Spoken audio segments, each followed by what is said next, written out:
Salut à tous, c'est la radio ici, c'est Arnaud et aujourd'hui c'est avec un grand plaisir qu'on accueille Julian Muller. Salut, salut. Alors Julian, première question, premier pas en tant que DJ, pourquoi avoir été attiré par les platines? C'est une bonne question ça. Euh, J'écoutais beaucoup de musique. J'emmerdais beaucoup mes copains en jouant de la musique sur YouTube à toutes les soirées. Tu sais, le fameux DJ YouTube qu'on a Ouais. tous dans notre bande, c'était Ouais. moi. Et du coup, l'envie, la curiosité et le fait que mes potes me poussaient un peu à le faire, j'ai tenté.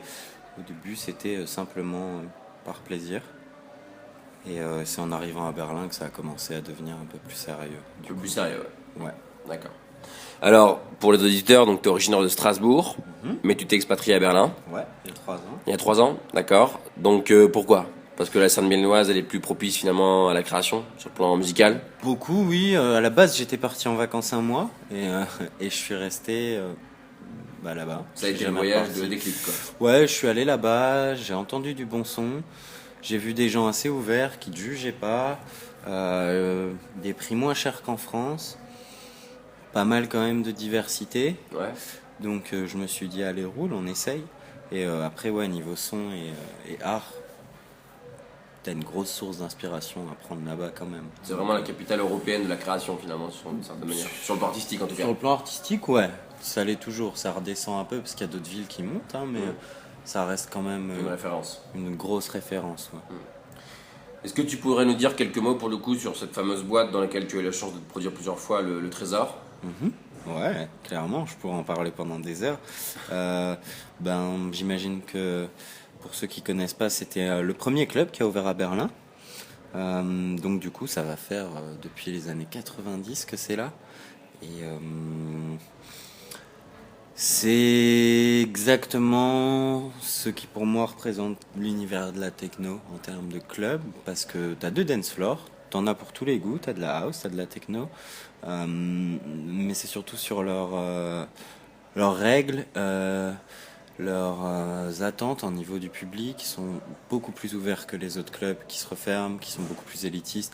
Trésor, on te demande d'être majeur, d'avoir envie de faire la fête, et tu rentres et tu découvres de la techno, de la house. Pas comme au Berghain pour le coup, il n'y a Non, pas cette pour le sélection coup, à l'entrée. c'est pas élitiste. Bien sûr qu'il y a des gens, tu peux le voir, qu'ils ont rien à faire dans ce club, ils leur diront. Mais à la base, Trésor, t'es majeur, tu rentres. D'accord. Donc, du coup, moi, c'est déjà le point premier, c'est qu'on fait de la musique pour tout le monde. Du coup, c'est important que je puisse jouer pour tout le monde et pas juste pour un public de puristes. D'accord. Maintenant, j'aimerais bien aborder le thème de la techno en France. Est-ce que tu trouves d'une certaine manière des similarités entre la France et l'Allemagne, ou alors le mouvement français et allemand sont propres à eux-mêmes? Il y a des similarités, surtout en ce moment, parce qu'en France, ça se réveille pas mal, voire beaucoup, hein, surtout à Paris, à vrai dire, mais bon, aussi en province, etc. Mais non, il y a beaucoup de similarités parce que au final, on demande quoi? On demande du gros son, une cave, ou un hangar, ou un club, Ouais. et des gens chauds, des gens ouverts. Ça a l'air de se faire de plus en plus. Je suis pas assez sur la scène française pour voir, mais ça m'a l'air quand même bien ouvert. Et bien similaire sur la musique qu'on propose, tout simplement. Je veux dire, une line-up du Berghain et une line-up d'autres clubs, ou une line-up du Trésor et une line-up de clubs d'ici. Je vois les flyers autour. Enfin, vous bouquez les mêmes personnes qu'à Berlin pour distiller la même musique. Ah, peut-être un public différent, c'est peut-être la seule différence, ce sera plus le public. Ouais, Mais le public, ouais, qui sera pour le reste, non, moi je vois pas trop de différence. Si, il faudrait qu'on accepte que le public puisse fumer à l'intérieur des clubs ici, mais sinon, à part ça, non, il n'y a pas trop de différence pour moi. D'accord. La France a beaucoup évolué. Ouais. Mais, Juste, est-ce que, en quoi le public berlinois est différent du public français? Juste, Peut-être plus ouvert, hein. Comment il est différent? Je dirais que premièrement, il sort pour s'amuser, euh, plus que le public français qui sort, je dirais quand même pour les soirées techno, hein, là je parle dans mon univers, sort pour se droguer. Il y a une grosse différence entre se droguer et s'amuser. Au final, le résultat est le même, tu finiras quand même dans les ballons à danser sur le DJ, mais l'état d'esprit est totalement différent. Je veux dire, en France, les mecs viennent, pas tous, hein, je fais je mets pas tout le monde dans le même panier, mais pour ce que j'ai vu, ce que j'entends et ce que je continue de voir et d'entendre, les mecs viennent, se droguent, sont là pour juger la moindre technique que le DJ va pas faire de travers. Ah non, ce son il est trop connu, je l'ai trop entendu. Du coup c'est peut-être comme ça que je décrirais moi le public français sur ce que je sais. C'est très, ils sont moins dans l'ambiance de la fête en fait. Et du coup c'est aussi pour ça qu'on voit les résultats. Je veux dire, tu vois rarement des mecs dans les vapes ou des bagarres à Berlin parce que tout le monde est vraiment dans cette ambiance, on fait la fête. Même dans les lieux élitistes, ça reste. Les gens viennent faire la fête quoi, ils viennent profiter. Hein. Ouais. Maintenant, j'aimerais te poser quelques questions par rapport à tes sets, ou tes lives pour le coup. Comment est-ce que tu les prépares? Tes choix de track, ça se fait comment? C'est assez ghetto you. J'ai quelques vinyles qui sont mes classiques que je sortirai jamais de mon bac, qui sont là, que je joue pas tout le temps, mais qui resteront dans mon bac. Ensuite, en général, on va dire que je regarde un petit peu près le lieu où je vais jouer quand même. J'essaye de regarder le public, j'essaye de comprendre. C'est pour ça que j'essaie d'être en bonne relation avec les mecs qui me bookent.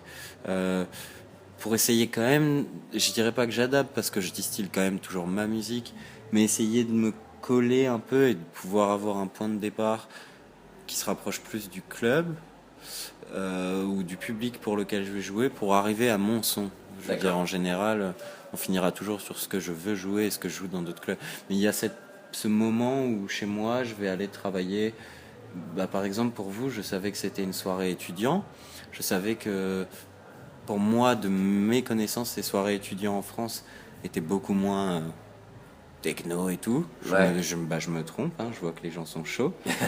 Mais du coup, c'est pour ça qu'au début de mon set, tu vois, j'ai amené pendant 30 minutes quelque chose de beaucoup plus smooth.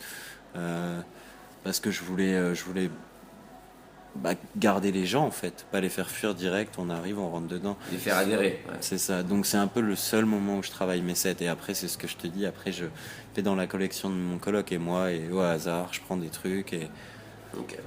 C'est pour ça que des fois il y a aussi des petites catastrophes en live parce que je connais pas les vinyles et que des fois c'est la fin. Alors ce que je voudrais préciser pour les auditeurs, c'est que tu fais partie de ces DJ qui eux sont très attachés au vinyle, tu écoutes que sur vinyle. Ouais. Pourquoi est-ce que tu es attaché? Est-ce que c'est cette attache symbolique du DJ à son outil original finalement d'une certaine manière ou C'est plusieurs choses, hein, parce que ça c'est un long débat qui hante les gens, mais moi il y a 3 raisons principales. Le son, on a beau dire ce qu'on veut, mais ce qu'on veut. Hein. De dire qu'aujourd'hui avec des MP3 ou des waves bien travaillés on peut ressortir un son.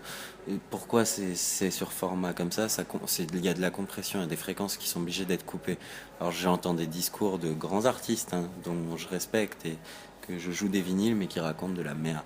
Ça coupe des fréquences, c'est pour ça que ça a été créé, c'est pour que ça prenne moins de place. Mais le fait que ça prenne moins de place, dans un club, c'est moins excitant. Il y a moins de vie dans le vinyle. Il n'y a pas ce grain dans le digital. Il manque ce grain, etc. Comme moi, je cherche dans le vinyle. Dans le vinyle, ce qui m'intéresse aussi, c'est le support. C'est un plaisir d'acheter ça. C'est un truc que tu as. C'est un objet. C'est pas simplement un truc qui est dans un dossier sur ton ordi.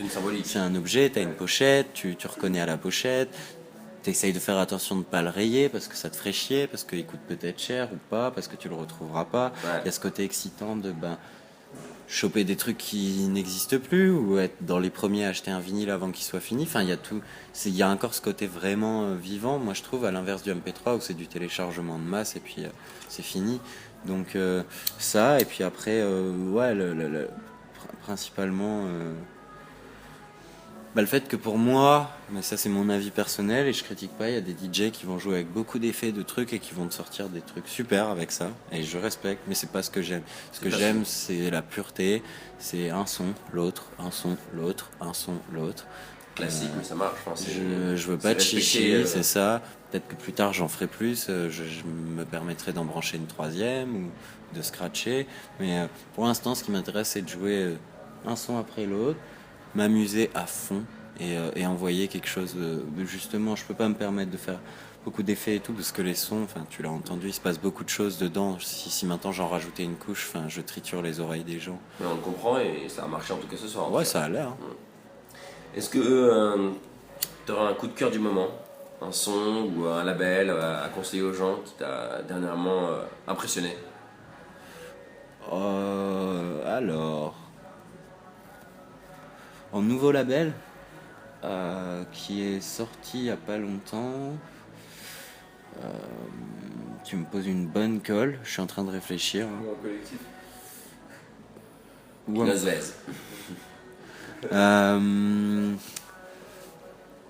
Non, mais Là, tu me poses vraiment une excellente colle, mec, parce que c'est vrai que je suis pas trop tenu au courant de l'actualité. Je suis un peu un Oui, extrême. mais même si t'as un coup de cœur sur un vieux son. Alors non, mais alors là, je vais recommander aux gens d'aller diguer, et écouter et chercher le label R et S. C'est un label belge. C'est le label qui a fait qui je suis de A à Z. C'est une référence pour toi. Ouais, je vous ai joué 10 sons de ce label ce soir. Ça va partout. Et si ça, il se déterminait, le logo c'est un Ferrari, il se Ouais. déterminait comme la Ferrari de la techno. Et ils peuvent se le permettre. Ils sont le top du top, c'est magnifique. Ils continuent à faire des trucs. J'aime moins, mais je conseille aux gens d'écouter ça. Si je dois donner un conseil, RS. R&S label belge. Record, ouais. Ok. Maintenant, j'aimerais bien un tout petit peu aborder pour le coup ton label.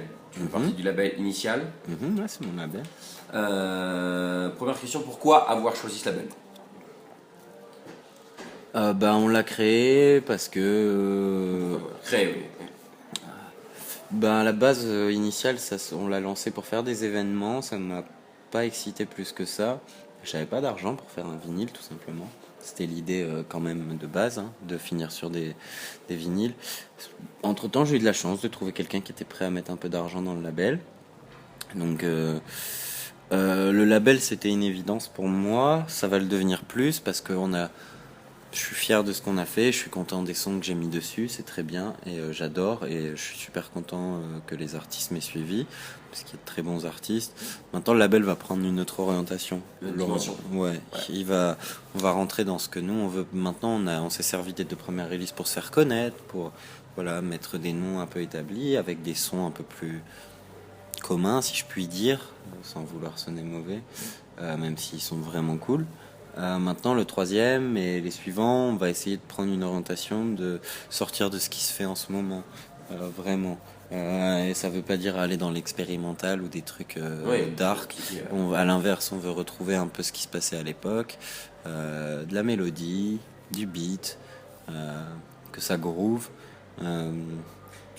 Pour le coup, ton label, tu le qualifierais, sur l'orientation musicale, vous êtes plus techno, On est- house ou house? Non, c'est techno, mais bon, jusqu'à maintenant c'était techno.